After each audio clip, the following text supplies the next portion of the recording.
Hey everybody, I'm Meg from Loven Stamps, and this is Maker Mornings with Meg. Today's project is very cute, so I have a cute top on. See my cute little orange bird friend here? A cute top on to go with our cute project. But we are swinging into Christmas, which my shirt is not, and we are doing the Sweet Gingerbread stamp set. So this little guy right here. And it has a super fabulous set of dies, which I've kind of taken apart for this purpose of like doing our project today. So here's the pieces kind of put back together with my hands in the way.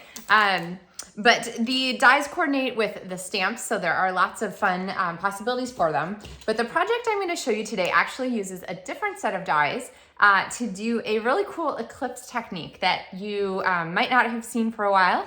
Often you'll see it with florals, but here today you're going to see the Christmas version of it, which I think is really fun. It's kind of a spotlight technique that lets you really bring out a certain element in it and in your stamping or in your projects. And we are going to put a little heart, this guy right here, right in the middle of our Sweet Gingerbread house. So we're going to make that our focal point and our emphasis. And I've got a couple techniques to show you with the stamping. So let's get ready to get going here. All right, so flip my camera down and I think, are we in pretty good shape there? All right, this isn't my normal recording location. So we've got kind of some other things going on. All right, so I have our Sweet Gingerbread stamp set and my stamps kind of mounted and our pieces. So let's start off by looking at the designer series paper that I have for our project. This designer series paper, if it doesn't jump out at you, you're thinking, where did that come from? It's because it is part of the holiday catalogs, the July through December, this guy. In the very back, there's always an item or two or three that you can get as a host, which is a host exclusive. And so this is the Celebrate Everything 12 by 12 paper.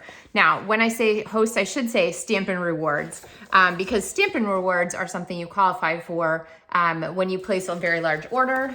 So you don't always have to like have an event to do that. And I think that some of these patterns are absolutely darling.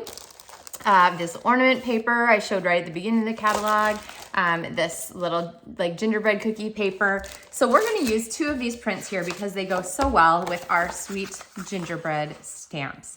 So start here with Pool Party, which I picked because it is the designer series paper here that's featured. And we are going to go ahead and just put this big piece down. So this is 4 by 5¼ So it fits perfectly here on our card front as a mat. And then we are going to layer this little pink snowflake paper here on top, and we're gonna do our stamping here on this white layer. So let's look at this white layer and talk a little bit about our stamping plans. So like I said, we got our house and all these things, and you can, of course, die cut all of these elements and like build your house with like the gingerbread all like piled up and layered on top with the doors and the windows and all the things. But you can also use them just flat. So I'm gonna do without our card base so we don't have any unfortunate shifting. And I'm gonna bring in our ink pad. So we have polished pink and Pool Party to complement everything else. And I'm gonna pull up here my mat. So this is my piercing mat. And I'm gonna use this to make sure I get a really good image. And then I'm gonna add just a little bit of grid paper, which of course, if I'm stamping for myself, I always stamp on grid paper because then I can see that things are straight. So I'm going to ink up my stamp here in polished pink, but I don't want it to be full strength on our project. So I'm gonna stamp it once here and then once here on our project. Okay, that looks about good. And then I'm going to start layering things on top of this. So I'm gonna put our ridge line on next. So my stamps here covered up. And these I'm gonna go ahead and do full strength. Now, when I'm using photopolymer stamps, I get my best stamping results when I stamp on a mat like this. So I'm gonna go ahead and use that. Just gonna line this up and stamp there, okay? When you mount a stamp like this, do you see how much ink I got along this edge? Be really careful you're not tipping that to touch your paper because that would be a really disappointing kind of mess. All right, and then we're going to add our little filigree here at the top. Once you've got your roof on, it's a little easier to place that. Then we're gonna add some frames for our windows and doors. So I'm gonna layer this. Now, a lot of people are like, oh my gosh, how do you ever see to line that up? Usually what I do is I get closer and closer and closer until it hits the paper, and then I'm relatively close, okay? Yes, it's a teeny bit off. It's really not gonna matter. I'm gonna bring in my windows, and I'm gonna stamp here in my window space. And then I'm going to bring in my door element, and let's see if you were, there you go. Here's my door, and it has a little heart on the top of it, which is super cute. So that is our door, okay? Now you'll also notice I didn't glue this down to my card until, I dropped it in my ink, until I finish stamping it, because if I make a mistake, then I can always get another piece of white cardstock and do that again. Now we need a fun focal point here. So I have our heart, and I'm gonna go ahead and stamp that right here above. Now, if you wanted to layer, you could layer the wreath. There's of course a little matching die to punch it out. You could put all kinds of fun stuff up there. So go ahead and, you know, mix and match till your heart's content. But what I need to add to the front of this is the greeting. And I'm gonna go ahead and have from our home to yours right here on the front, like that. Okay, and then our house. Now, I really want to have our house kind of be a little bit more connected to the background. I want it to be a little bit of a scene, and I will show you when we do our eclipse technique why that's really important. So I want to add some things around our house. So I'm going to grab a tree, and we're going to have pink trees in our neighborhood here. So I'm going to go ahead and add a pink tree on the front there, and a pink tree kind of on the front there. And then I would really love for there to be some background here. So included with this stamp set is this nice cloud image here. So I'm gonna bring in our cloud. But if I stamp our cloud over our house, it's going to overlap the ink and look a little bit messy. So what I've done is take a yellow Post-it pad, and I have used one of the dies from the set to just die cut out the piece that would be the house. If you were gonna build this, like to add to a little gift element or something, you could do that. And I'm going to go ahead and place a Post-it note here on our house. And now I'm gonna go ahead and ink this up. But just like the house, I don't want a dark pool party cloud on there. So I'm gonna go ahead and stamp once on my scratch paper, and then come back here. And now I'm not gonna stamp on the edge of this. It's really dangerous to overlap your edges so that you end up with kind of a messy background. But I want our whole cloud to appear on here. I'm gonna go ahead and stamp it like that. So now my Post-it note comes off, and now I have a little cloud behind our house that helps to kind of connect that to the background. All right, so Meg, what you might be asking, you said this was like an eclipse technique card. Where does the eclipse technique come in? And that comes in with the help of a stamp set like Stylish Shapes, a moment of blank there, where you have layering dies here that are nested. So you have the circles and the squares, or you could even do tags. There's some other current die sets that are available for doing this technique.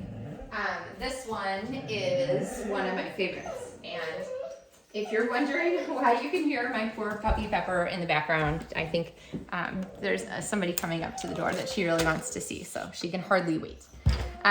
We'll let her do her thing. So what I'm gonna do now is I am going to take our piece here, and I'm going to make the spotlight. So what you wanna do is you wanna pick 2 dies from your sets. You can overlap the edge. I kind of like it better if it doesn't. And I want these hearts here to kind of be the focal point of our highlights. So I'm going to go ahead and cut those like that. Okay, so we have our heart here and our heart here. I've taped the 2 dies together so they don't shift on me. And what I'm gonna do is I'm gonna cut out kind of like a little, well, it's round, so it's gonna kind of look like a little halo almost.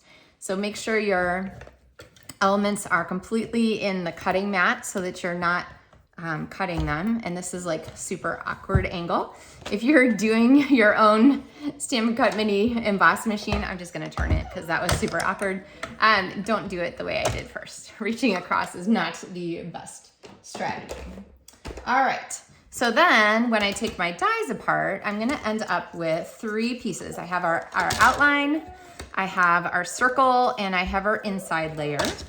And these are going to be mounted here on our card. But I want to, let's get rid of the die here. It's a little distracting. So I could leave those together. If I was gonna make more of this card, I would just reuse that washi tape, and they're already connected just where I want them. So put that there. And so this is going to layer here on our card like so, and our strip goes here. Now, I don't really want the background to show through though. I want to have a solid background so it's a little bit less distracting. So what I'm gonna do is I'm gonna take another piece of pool party cardstock and layer it behind. So to do that, I'm gonna flip it over where I managed to drop my ink pad in it there. And I'm going to add some adhesive here around the edges. And then I'm going to bring my pool party cardstock down. It's easier to do this from the back because I can see where my paper is lining up so I don't get it off to the edge. Okay, so there you can see how that's gonna go. So let's go ahead and layer this down. I've got my piece here. And then I'm going to add our strip of designer series paper. And this is gonna come right here on the edge. Oh, a little bit too far on the edge. Back here on the edge. And there we go. All right, and now we're gonna put our circles back together. So this is gonna go right in the center, and this one is going to go over it. I kind of like to put them together here, just make sure I know kind of if there's any weird like line up things, or make sure I can see where it's gonna be. I might not push it down really hard until it's confirmed here. So let's put our circle back in, and yep, there we go. Okay, all lined up. Now the circle, this is where the eclipse part comes in. It's kind of like an extra shadow. And I'm gonna bring in some mini dimensionals. They are mini, but they're not quite mini enough. So I'm gonna shave off a teeny little hairline of each of these 3.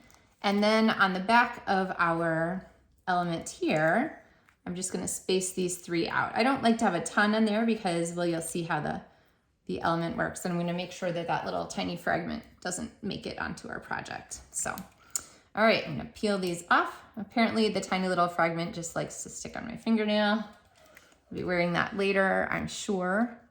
And then I'm gonna pop this here into our card. And there you can kind of see how that eclipse is gonna work. Kind of fun, right? You see that shadow and how that little extra ring works. So we need some embellishments for this. So I have this super fun iridescent trim, which is like super shiny and fun, and I'm gonna make a bow. So I'm just gonna pinch here, wrap around, and bring the loop back through to kind of make my bow. And this is just a great match here with a little knit for our cute, cute little house. Okay.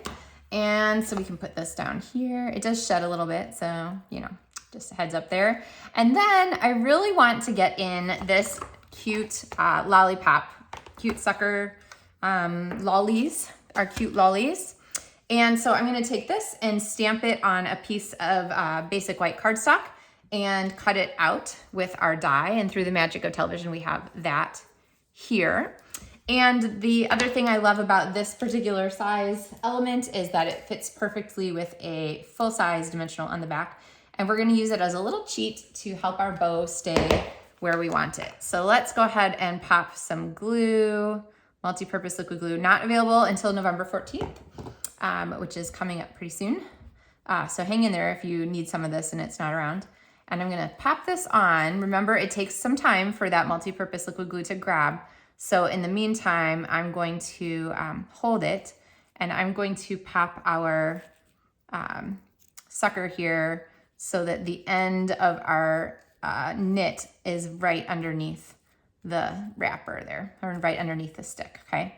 So just kind of an extra little added element. So what that's doing is it's really creating a focal point. The focal point is here with our little bow and our sucker and our message from our home to yours. There's one more thing that I want to add to the front of this darling, cute Christmas card, and that is this fantastic element here. This is the little picket fence that you can put in front of your house.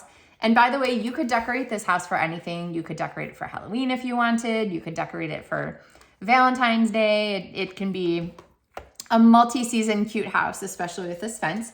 So I've cut this out from Pool Party. You'll notice that I just ran it through once. I didn't even put it through twice. I end up with some of these little bits hanging. Usually my best strategy is to go ahead and flick those pretty good with my fingernail, and they just pop out. They are someplace now, like all over my table. But you don't have to work hard to get them out, is the good news. And then I only actually want a little strip of this. So I'm gonna trim that, and we're gonna decorate our house. Now I could put it over here, but it's really dividing the vision then, and I could put it on both sides. I could put it in front, but I don't really wanna block our house. So what I wanna do is use this to strengthen our focal point rather than divide it. So I'm actually gonna pop this right down here underneath, and I like how that just sort of adds to those elements that are all there together. And let's get some glue on here. Remember, if you can see the glue, it is enough. You do not need a lot. And I'm gonna slide this here under our bow, which is not sticking because I let go of it. So good thing though, because now I need to put our little fence on, so it'll be easier to get it all together. All right, a lot of times if I'm waiting for something to dry with the glue, I'll just pop a block on top and set it aside. Because now we need to do the inside of our card. So I have a piece of basic white cardstock that's cut to fit inside.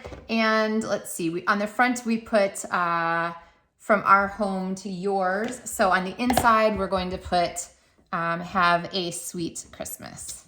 Get it?